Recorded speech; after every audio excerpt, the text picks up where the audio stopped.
கர்த்தருக்கு ஸ்தோத்திரம் உண்டாவதாக. இந்த 2026 வருஷம் மார்ச் மாதம் 29ஆம் தேதி இந்த குருத்தோலை ஞாயிறு நாளன்று கர்த்தர் நம்மை அவருடைய ஆலயத்துக்கு கொண்டு வந்ததற்காக நாம் எல்லாரும் கைகளை உயர்த்தி அல்லேலூயா என்று சொல்லி ஆர்ப்பரிப்போம். அல்லேலூயா ஸ்தோத்திரம். இன்றைக்கு செய்திக்காக தெரிந்து கொண்ட வேத பகுதி பரிசுத்த யோவான் எழுதின நற்செய்தி 12வது அதிகாரம் 12 முதல் 19 வரை. யோவான் நற்செய்தி 12ஆம் அதிகாரம் 12 முதல் 19 வரை. இயேசு வெற்றி ஆர்ப்பரிப்போடு எருசலேமில் நுழைதல். The triumphal entry of Jesus into Jerusalem. 12வது.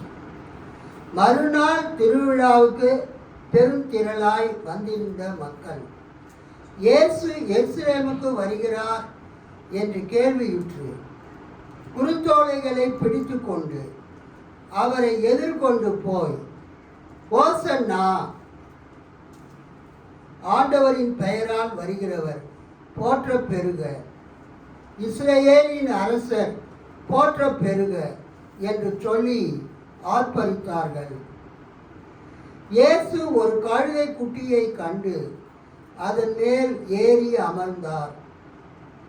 சியோன் மகளே, அஞ்சாதே, இதோ உன் அரசர் வருகிறார், கழுதை குட்டியின் மேல் ஏறி வருகிறார் என்று எழுதியுள்ளதற்கு ஏற்ப அவர் இவ்வாறு செய்தார். அந்நேரத்தில் அவருடைய சீடர்கள் இச்செயல்களின் பொருளை புரிந்து கொள்ளவில்லை. அவரை பற்றி எழுதப்பட்டிருந்தவாறு இவை அனைத்தும் நிகழ்ந்தன என்பது இயேசு மாட்சி பெற்ற பிறகே அவர்களுடைய நினைவுக்கு வந்தது. கல்லறையில் வைக்கப்பட்டிருந்த லாசரை இயேசு கூப்பிட்டு இறந்தோரிடமிருந்து உயிர் பெற்ற செய்தபோது அவரோடு இருந்த மக்கள் நடந்ததை குறித்து சான்று பகர்ந்தார்கள். இயேசு இந்த அரும் அடையாளத்தை செய்தார் என்று கேள்வியுற்றதால் மக்கள் திரளாய் அவரை எதிர்கொண்டு சென்றார்கள். இதை கண்ட பரிசேயர், பார்த்தீர்களா, நம் திட்டம் எதுவும் பயனளிக்கவில்லை, உலகமே அவன் பின்னே போய்விட்டது என்று தங்களுடைய பேசிக்கொண்டார்கள். அல்லேலூயா, அல்லேலூயா, அல்லேலூயா. கண்களை மூடி நாம் ஜெபிப்போம். மகா கிருபையும் இரக்கமும் மிகுந்த பரம தந்தையே, இந்த வேலைக்காக உமக்கு ஸ்தோத்திரம். ஆண்டவரே, இந்த குருத்தோலை ஞாயிறு தினத்தன்று ஆண்டவரே எங்களோடு பேசுவீராக. உமது வார்த்தை எங்கள் இருதயத்திலே ஆழமாய் பதியும்படியாக உமை நோக்கி நாங்கள் மன்றாடுகிறோம். உமக்கே ஸ்தோத்திரம், இயேசுவின் நாமத்தில் பிதாவே, ஆமென்.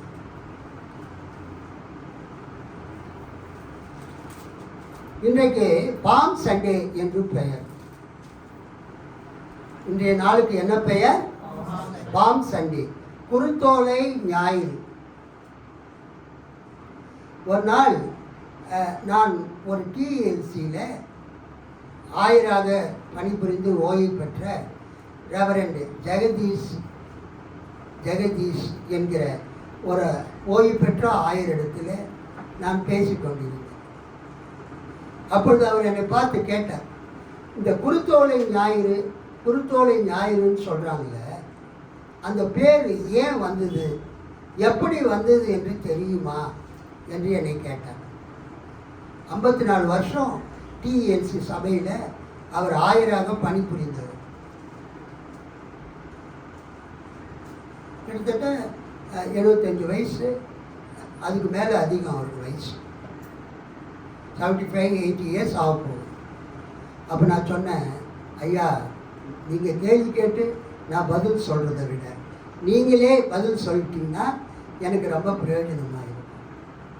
அப்போ அவர் சொன்னார், மத்தேயு, மார்க்கு, லூக்கா, யோவான் இந்த 4 சுவிசேஷங்களில் 4 நற்செய்தி நூல்களில் இந்த குருத்தோலை என்கிற வார்த்தை எங்கு வருதுன்னா யோவான் சுவிசேஷத்தில் தான் வருது. அல்லேலூயா. யோவான் 12 அதிகாரம் 13ஆம் வசனத்தை படிங்க. குருத்தோலைகளை பிடித்து கொண்டு அவருக்கு எதிர்கொண்டு போகும்படி புறப்பட்டு கடிச்சு படிக்காதீங்க. குருத்தோலைகளை பிடித்துக் கொண்டு அவருக்கு எதிர்கொண்டு போகும்படி புறப்பட்டு, ஓசனா, கர்த்தருடைய நாமத்தினாலே வருகிற இஸ்ரவேலின் ராஜா ஸ்தோத்தரிக்கப்பட்டவர் என்று ஆர்ப்பரித்தார்கள். Praise the Lord. அல்லேலூயா. கர்த்தருக்கு ஸ்தோத்திரம். இந்த மத்தேயு, மார்க்கு, லூக்கா, யோவான்ல இந்த யோவான்ல மட்டும்தான் குருத்தோலை என்கிற வார்த்தை வருது. அல்லேலூயா. அத ரெவரண்ட் ஜெகதீஷ் ஐயா முதல் முறையாக பல ஆண்டுகளுக்கு முன்பதாக என்னோடு பேசும்போது அவர் குறிப்பிட்டார். அது காலையில் கூட எனக்கு ஞாபகத்தில் இருந்தது. நம்ம எல்லாரும் Roman Catholic church, CSI church, ECI church, மற்ற எல்லா பெண்டிகாஸ்டல் சர்ச் எல்லாரும் அந்த மார்க்ஸ் டிரைவிங் ஸ்கூல் எதிர்க்க போய் குருத்தோலைகளை பிடித்து கொண்டு நம்ம எல்லாம் என்ன பண்ணோம், பவனி வந்து ரோமன் கேத்தலிக் சர்ச்சில் சிலரை அனுப்பிவிட்டு அப்படியாக சென்று சிஎஸ்ஐ சர்ச்சில் அந்த பவனியை முடித்துவிட்டு நாம் வந்தோம். ஒரு அல்லேலூயா சொல்லாம? பவனி போகிறவர்கள் அத்தனை பேருமே நம்ம ஊரில் தென்னை குருத்தோலைகளை நாம் பிடித்து கொண்டு செல்வோம். நம்ம ஊரில் என்ன மரம் இருக்குது? தென்னை மரம் இருக்குது. அதனால தென்னை மரத்தினுடைய அந்த தென்னம் குருத்த அந்த குருத்து ஓலைகளை நம்ம வெட்டி அதை நாம் பிடித்து கொண்டு செல்கிறோம். இஸ்ரேல் நாட்டில் அவர்கள் பேரீச்ச மரங்கள், டேட்ஸ், அங்க என்ன மரங்கள் இருக்குது? பேரீச்ச மரங்கள். அந்த பேரீச்ச மரங்களினுடைய அந்த குருத்து ஓலைகளை அவங்க வெட்டி அதை பிடித்து கொண்டு அவங்க செல்லுவாங்க. ஆக்சுவலாக எருசலேமில் அந்த பேரீச்ச மரம் கிடையாது. அப்போ அந்த எருசலேமில் இருக்கக்கூடிய அந்த மக்களுக்கு அந்த குருத்தோலைகள் எங்கிருந்து வந்திருக்க வேண்டும்? எருசலேமுக்கு கீழே எரிகோ, அதுக்கு பேர் city of palm trees, city of palm trees, பேரீச்ச மரங்களின் நகரம். அந்த எரிகோவுக்கு என்ன பேர் பழைய ஏற்பாட்டில்? பேரீச்சம் பழங்களுடைய நகரம். அது அந்த எரிகோவில் நிறைய பேரீச்ச மரம் இருந்தது. ஸோ எருசலேமுக்கு அந்த குருத்தோலை தேவைப்பட்டால் அந்த எரிகோவிலிருந்து தான் அந்த பேரீச்ச மரத்தில் இருந்து அந்த குருத்துகளை வெட்டி அவங்க எருசலேமுக்கு மலை மேலே கொண்டு வந்து அதை பிடித்து கொண்டு அவங்க போவாங்க. மகிழ்ச்சியான நேரத்தில், தருணத்தில். சில நேரங்களிலே அந்த பஸ்கா பண்டிகைக்கு வரக்கூடிய மக்கள் மகிழ்ச்சியோடு செல்வதற்காக அந்த பேரீச்ச மரங்களுடைய குருத்துக்களை பிடித்து கொண்டு செல்வதற்காக ஒருவேளை வியாபாரமாக கூட அதை பண்ணியிருப்பாங்க எருசலேம். அல்லேலூயா சொல்லாமா? அப்படி இல்லை என்றால் அந்த எரிகோ எப்படி அந்த மலை அடிவாரத்தில் இருக்கிறதோ அதே மாதிரி அந்த சவக்கடலுக்கு மேலே சைடில் எங்கேதி என்கிற ஒரு பட்டணம் இருந்தது. எங்கேதி, அங்கேயும் அந்த பேரீச்ச மரங்களுடைய குருத்துக்கள் கிடைக்கும். ஸோ இயேசு என்ன செய்கிறார்? அவர் எருசலேமில் நுழைவதற்கு முன்பதாக அவரை மக்கள் எப்படி வரவேற்றாங்க, வாழ்த்தினாங்க? எந்த குருத்தோலைகள்? பேரீச்ச மரத்திலிருந்து வெட்டப்பட்ட குருத்தோலைகளை, palm tree leaves of the palm trees, பேரீச்ச மரத்தினுடைய அந்த குருத்தோலைகளை பிடித்து கொண்டு அவர்கள் ஓசனா என்று சொல்லி பாடி தேவனை மகிமைப்படுத்தி சென்றார்கள். கைத்தட்டி ஆண்டவரை மகிமைப்படுத்துகிறாங்க.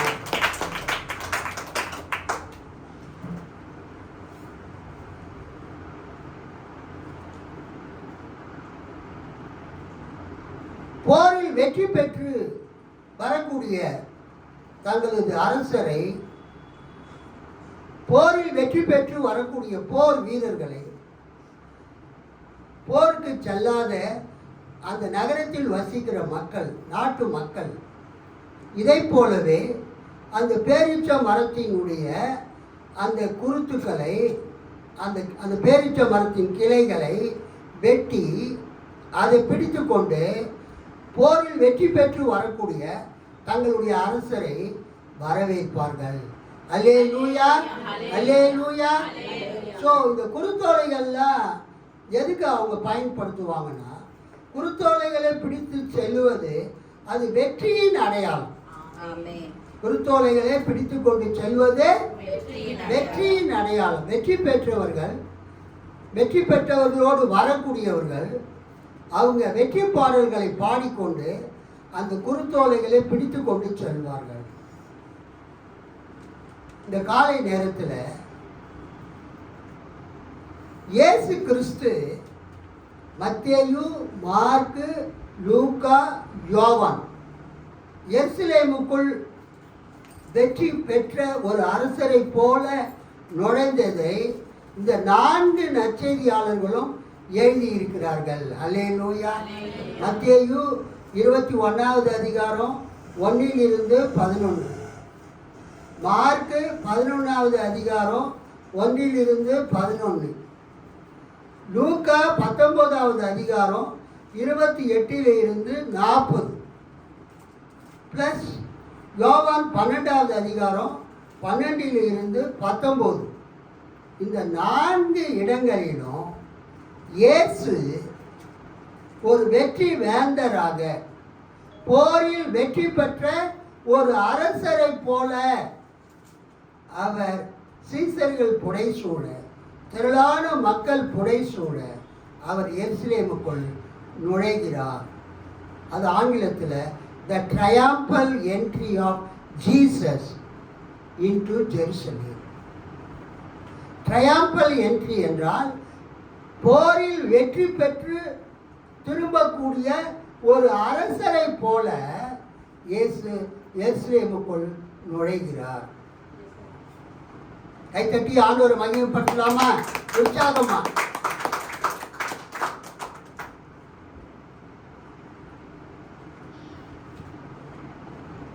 இந்த பகுதியை நீங்க ஈஸியா புரிஞ்சுக்கணும்னு சொன்னா, இதனுடைய பின்னணியை நம்ம பார்க்கணும். நேற்று ராத்திரி ஒரு 8 மணி எனக்கு ஒரு பாஸ்டர் ஃபோன் கூட பண்ணல, அவர் மெசேஜ் அனுப்பிச்சார். மெசேஜ் அனுப்பிச்சு இந்த குருத்தோலை ஞாயிறு சம்பந்தமா எனக்கு ஷார்ட்டா ஒரு மெசேஜ் அனுப்புங்க, please send me a brief notes about this palm Sunday அப்படின்னு எனக்கு மெசேஜ் அனுப்பிச்சிருந்தேன். எனக்கு என்னன்னா, ஃபோன் பண்ணி கேட்டால் கூட நான் உடனே எக்ஸ்பிளைன் பண்ணிடுவேன். மெசேஜ் டைப் பண்ணி அனுப்புங்கன்னா நான் ஃப்ரீயாக இருக்கணும். அப்போ தான் நாங்கள் திடீர்னுடைய குழந்தைக்கு ஜாப் பண்ணுறதுக்காக நாங்கள் எல்லாம் புறப்பட்டுன்னு இருக்கிறோம். ட்ரெஸ் பண்ணிவிட்டு நாங்கள் எல்லாருமே அந்த காரில் ஏறி நாங்கள் அந்த குழந்தை வீட்டுக்கு, கீதியினுடைய மாமனார் மாமியார் அவங்க ஒய்ஃப் இருக்கிற அந்த குழந்தை இருக்கிற வீட்டுக்கு நாங்கள் போகிறதுக்காக புறப்படுறோம். அப்போ அந்த பாஸ்டர் என்ன பண்ணார், எனக்கு மெசேஜ் அனுப்புகிறார். Pastor please send me some notes, your points about this palm Sunday. அந்த வேத பகுதியை கொடுத்து அனுப்புகிறார். எனக்கு அவர் மேலே பயங்கர கோபம். ஆனால் அவர் எனக்கு ரொம்ப வேண்டியப்பட்ட பாஸ்டர். நான் என்ன மெசேஜ் அனுப்பிச்சேன் அவருக்கு, please call me after 8:30. or even after 9 o'clock, you call me, I will explain you this important passage to you. இது ரொம்ப முக்கியமான ஒரு வேத பகுதி.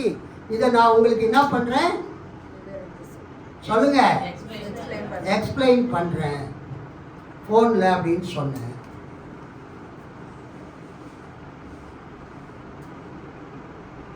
சரி, அவர் கேட்டாரு, அவருக்கு நம்ம பதில் அனுப்பணும்னு சொல்லிட்டு இந்த குருத்தோலை ஞாயிறுவை பற்றி என்னுடைய வேதாகம கல்லூரி மாணவர்களுக்கு செவ்வாய்க்கிழமை வியாழக்கிழமை நான் நடத்துகிற அந்த கூகுள் மீட் ஆன்லைன் வகுப்பில் கிளாஸுக்கு வரக்கூடிய மாணவர்களுக்கு நான் இந்த குருத்தோலை ஞாயிற்றுக்கிழமையை பற்றி கடந்த வாரம் கொஞ்சம் பேசியிருந்தேன்.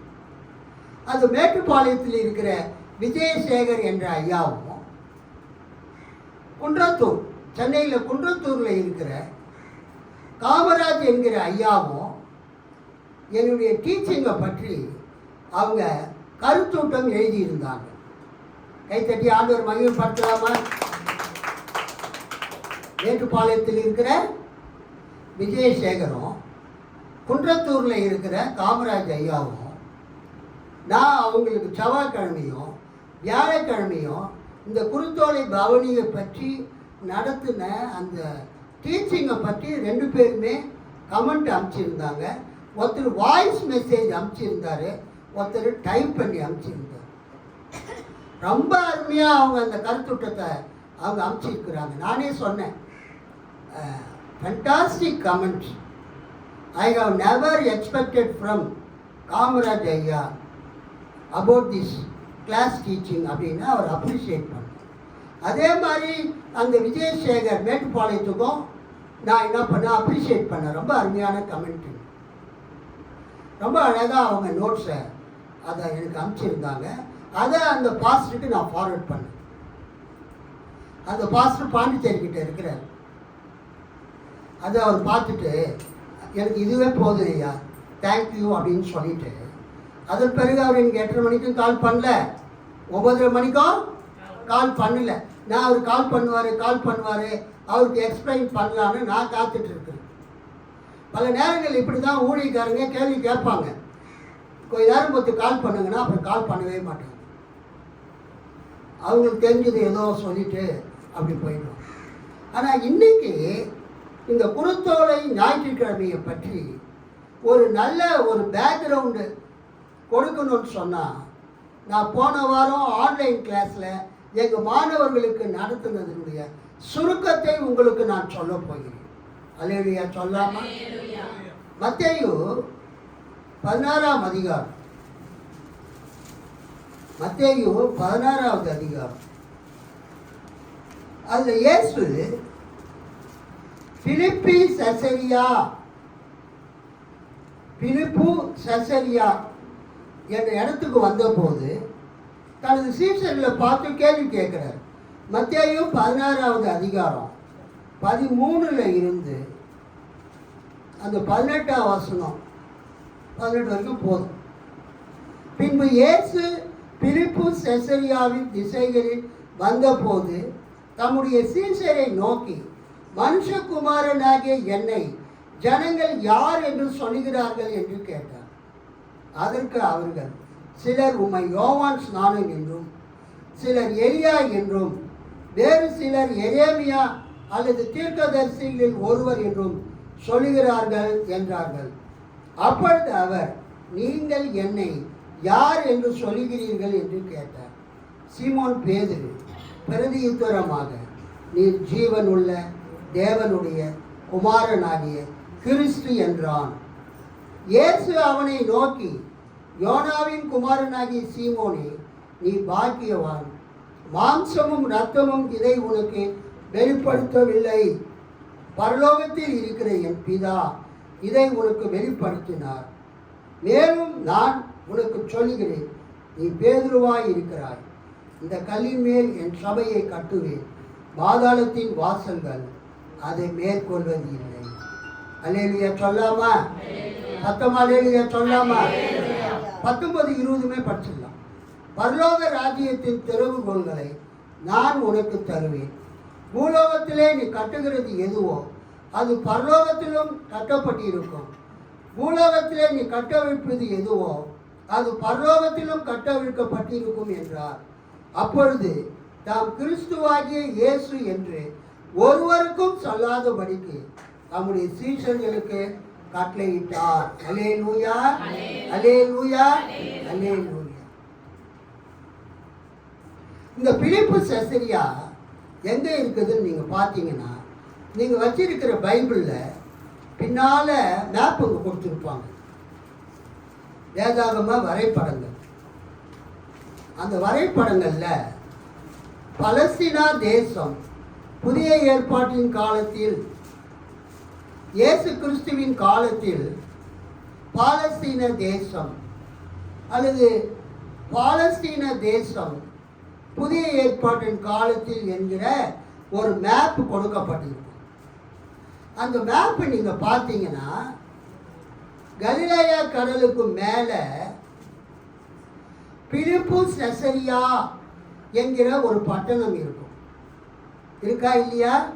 உங்க மேப்ல நீங்க பார்த்தீங்கன்னா கலிலேயா கடலுக்கு மேல பிலிப்பு செசரியா. அந்த பிலிப்பு செசரியா எங்க இருக்குதுன்னா எர்மோன் மலைக்கு கீழே இருக்குது. அந்த பிலிப்பு செசரியா எங்க இருக்குது? எர்மோன் மலைக்கு கீழே இருக்குது. அந்த பிலிப்பு செசரியா என்ற புறஜாதிகள் வசிக்கக்கூடிய, பிற இனத்தார்கள் வசிக்கக்கூடிய அந்த பகுதிக்கு இயேசு ஊழியத்துக்காக தனது சீடர்களை அழைத்து சென்றிருந்த போது இயேசு ஒரு கேள்வி கேட்கிறாரு. என்ன கேள்வி கேட்கிறாரு? பிலிப்பு செசரியாவின் திசைகளில் வந்தபோது தம்முடைய சீஷரை நோக்கி, மனுஷகுமாரனாகிய என்னை ஜனங்கள் யார் என்று சொல்லுகிறார்கள்? அப்போ அவங்க சொல்றாங்க, சிலர் உம்மை யோவான் ஸ்நானன் என்றும், சிலர் எலியா என்றும், வேறு சிலர் எரேமியா அல்லது தீர்க்கதரிசிகளில் ஒருவர் என்றும் சொல்லுகிறார்கள் என்றார்கள். அப்பொழுது அவர், நீங்கள் என்னை யார் என்று சொல்லுகிறீர்கள்? தன்னுடைய சீடர்கள் 12 பேரை பார்த்து இயேசு என்ன கேட்கிறாரு? நீங்கள் என்னை யார் என்று சொல்லுகிறீர்கள்? 16ஆம் வசனம். சீமோன் பேதுரு பிரதியுத்தரமாக, நீ ஜீவனுள்ள தேவனுடைய குமாரனாகிய கிறிஸ்து என்றான். You are the son of the living God. ஜீவனுள்ள தேவனுடைய குமாரனாகிய கிறிஸ்து என்று அவன் அறிக்கை செய்கிறான். அப்ப இயேசு சொல்றாரு, இதை உனக்கு மாம்சமோ ரத்தமோ மனித அறிவு இதை உனக்கு வெளிப்படுத்தவில்லை, பரலோகத்தில் இருக்கிற என் பிதாவே இதை உனக்கு வெளிப்படுத்தினார். அல்லேலூயா. கையில தட்டி ஆண்டவரை மகிமைப்படுத்துவோம். பரலோகத்தில் இருக்கிற என் பிதா இதை உனக்கு வெளிப்படுத்தினார் அப்படின்னு சொல்லிட்டு 20வது வசனத்தில், தாம் கிறிஸ்துவாகிய இயேசு என்று ஒருவருக்கும் சொல்லாதபடிக்கு தம்முடைய சீஷர்களுக்கு கட்டளையிட்டார். அங்கே நம்ம என்ன பார்க்குறோம்? இயேசு கிறிஸ்து சாதாரணமாக யோசேப்புக்கும் மரியாளுக்கும் பிறந்த ஒரு மகன் அல்ல. அல்லேலூயா. அநேக யூதர்கள் அப்படித்தான் நினைத்து கொண்டிருந்தார்கள். கர்த்தராகிய இயேசு கிறிஸ்து யோசேப்புக்கும் மரியாளுக்கும் பிறந்த மகன் என்று நினைத்து கொண்டிருந்தார். ஆனால் இயேசு சொல்றாரு, நான் யோசேப்புக்கும் மரியாளுக்கும் பிறக்கல, நான் தேவனுடைய குமாரன். நான் யாருடைய குமாரன்? ஆமா. நீங்க இத வேற யாருக்கும் நீங்க சொல்லாதீங்க. தாம் கிறிஸ்துவாகிய இயேசு என்று ஒருவருக்கும் சொல்லாதபடிக்கு தம்முடைய சீஷர்களுக்கு கட்டளையிட்டார். அந்த பிலிப்பு செசரியாவில் இருந்து அவர் கீழே நடந்து வர்றார். அவர் கீழே பாருங்க, அந்த மேப்பை பாருங்க. பலஸ்தீனா தேசம் புதிய ஏற்பாட்டின் காலத்தில் அந்த பிலிப்பு செசரியாவில் இருந்து இயேசு கீழே நடந்து வர்றார்.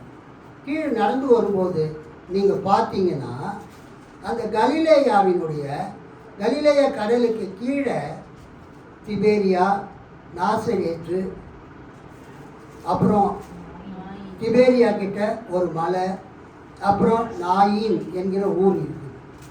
சுருக்கமாக சொல்லப்போனால் நாசரேத்துக்கும் நாயின் ஊருக்கும் நடுவில் ஒரு கருப்பாக முக்கோணம் போட்டிருக்காங்க பாருங்க. மேப்பில் வந்து அந்த ட்ரையாங்கிள் ஒரு சின்ன கருப்பு முக்கோணம் வந்தால் அது எதை குறிக்கும் என்றால் மலையை குறிக்கும்.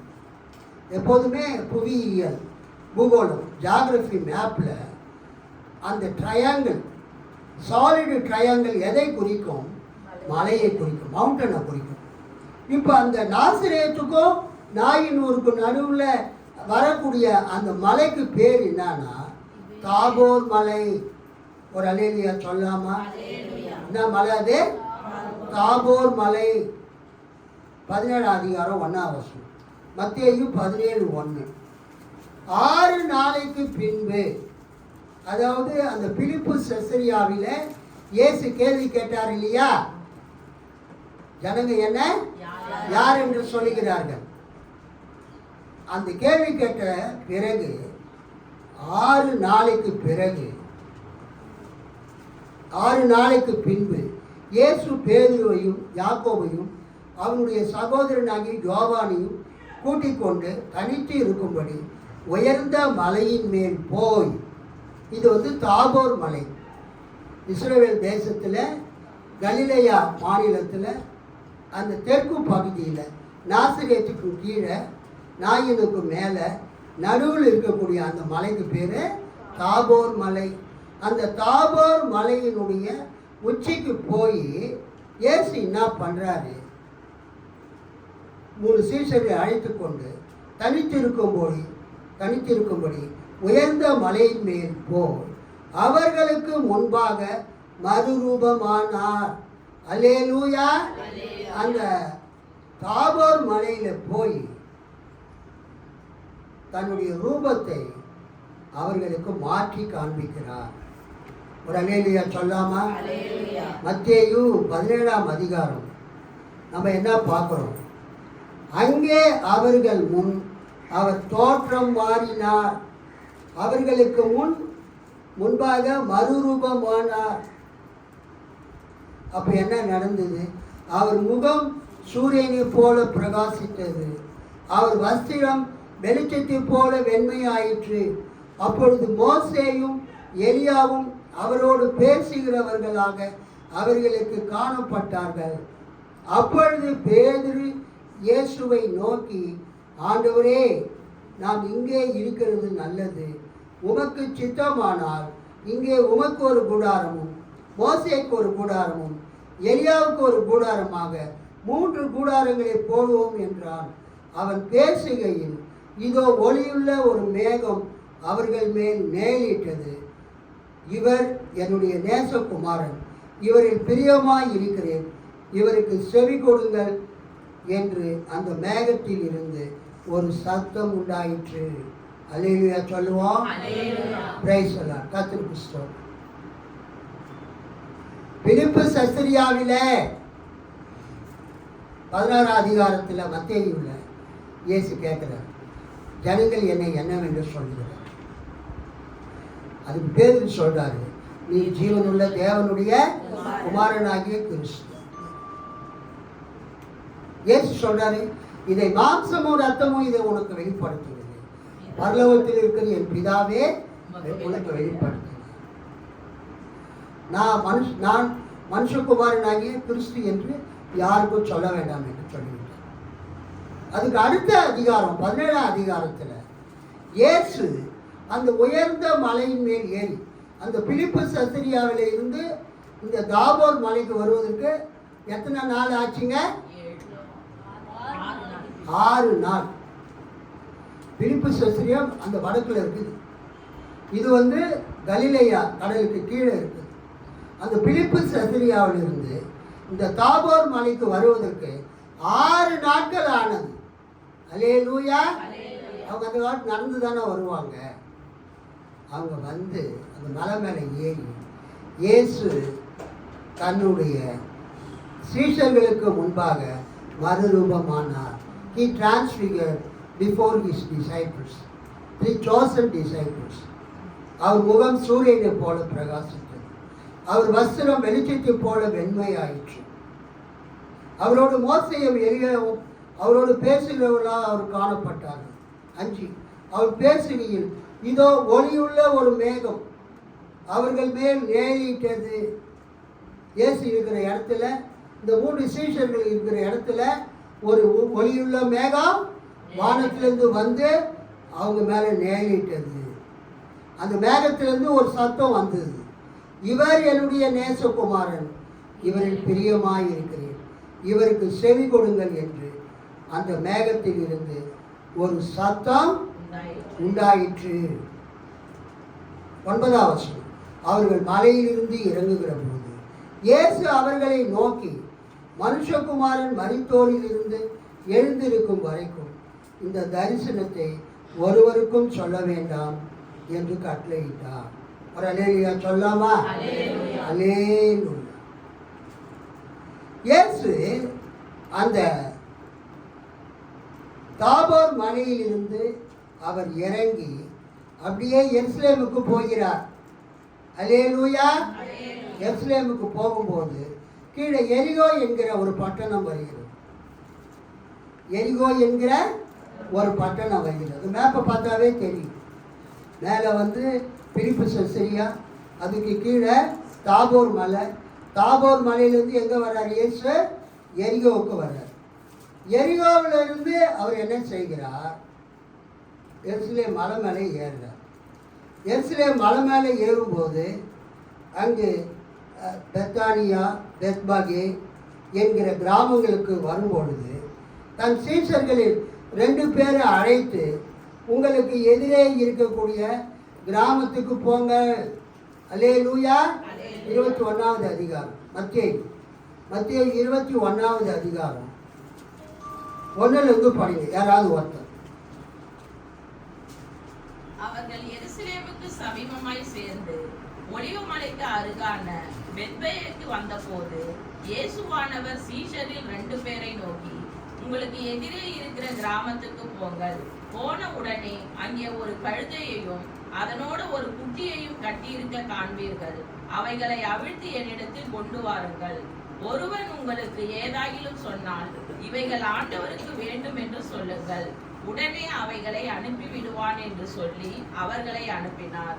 இதோ உன் ராஜா சாந்த குணமுள்ளவராய் கழுதையின் மேலும் கழுதை குட்டியாகிய மரியின் மேலும் ஏறிக்கொண்டு உன்னிடத்தில் வருகிறார் என்று சீயோன் குமாரத்திற்கு சொல்லுங்கள் என்று தீர்க்கதரிசியினால் உரைக்கப்பட்டது நிறைவேறும்படி இதெல்லாம் நடந்தது. அல்லேலூயா. அல்லேலூயா. சகரியா 9:9 படிங்க. பழைய ஏற்பாட்டிலே சகரியா 9:9. சீயோன் குமாரத்தியே, சீயோன் குமாரத்தியே, மிகவும் கலிகூறு. எருசலேம் குமாரத்தியே, எருசலேம் குமாரத்தியே, கம்பீரி. இதோ இதோ உன் ராஜா உன்னிடத்தில் வருகிறார். இதோ உன் ராஜா உன்னிடத்திற்கு வருகிறார். நீதி உள்ளவரும், அவர் நீதி உள்ளவரும், ரட்சிக்கிறவரும், தாழ்மை உள்ளவரும், கழுதையின் மேலும் கழுதை குட்டியாகிய மரியின் மேலும் ஏறி வருகிறவருமாய் இருக்கிறார். கை தட்டி ஆண்டவர் மகிழ்ப்படுத்தலாமா? உற்சாகமா?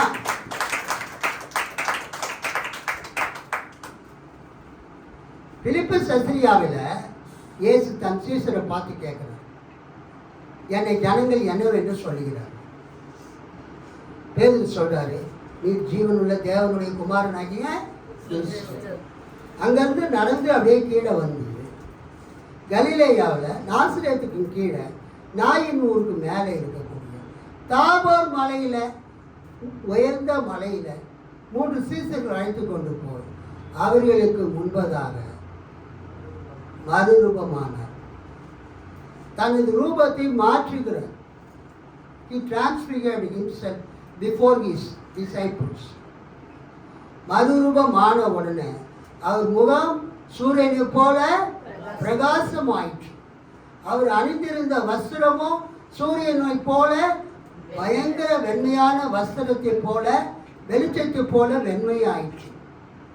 அவர் பேசிக் கொண்டிருக்கும் போது ஒரு வெண்மையான மேகம், ஒரு ஒளியுள்ள மேகம் வந்து இறங்கி அவர்களை மூடிட்டு அந்த மேகத்துக்குள்ளே இருந்து இயேசு பேசுகிறார்.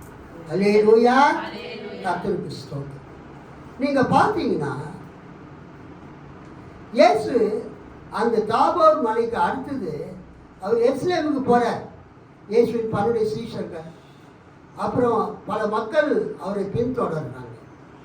அவர் எரியாவுக்கு வந்த உடனே அங்கு பர்திமேயு என்கிற ஒரு மனிதனுக்கு மீண்டும் பார்வை அடையும்படியாக செய்கிறார்.